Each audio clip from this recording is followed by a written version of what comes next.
Então, Kennedy, um rombo bilionário com propósito eleitoral. Já dá para falar em responsabilização de Bolsonaro e do ex-presidente do banco, o nosso Pedro Guimarães, que foi afastado, inclusive? É possível falar sim, Augusto. É muito grave o que aconteceu. Isso deve reforçar todo o processo que tramita no Tribunal Superior Eleitoral contra o Bolsonaro por uso da máquina durante as eleições.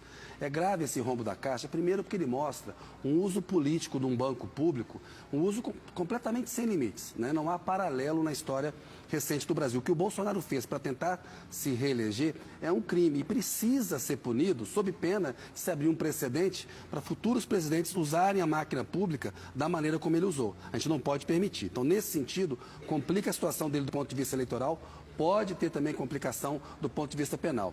Em relação ao Pedro Guimarães, apesar de ele tentar se desvincular dessa decisão, ele era alguém que implementava tudo que o Bolsonaro queria dentro da Caixa.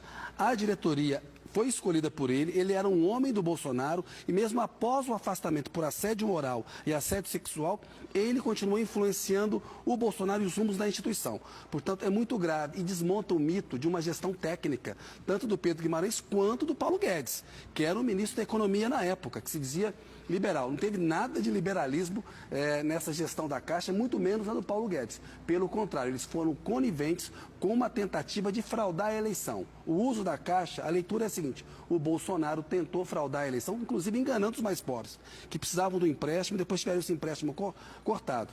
Hoje, o Lula tem um abacaxi nas mãos dele, a Rita Serrano, que é a presidente da Caixa, está vendo como que pode minimizar os danos que foram causados, inclusive para as pessoas que pegaram dinheiro a um juro alto e não conseguiram pagar, porque a inadimplência está alta. É claro que isso prejudica a saúde financeira do banco. Kennedy, é bem grave. E é o que você falou, né? São mais indícios de abuso de poder político e econômico que podem consolidar todas, são 16 ações no Tribunal Superior Eleitoral e a gente teve avanços também no xadrez, na composição desse xadrez do TSE, porque foram nomeados, indicados por Lula na semana passada, 2 novos ministros na cota dos advogados, né? O Floriano Marques e o André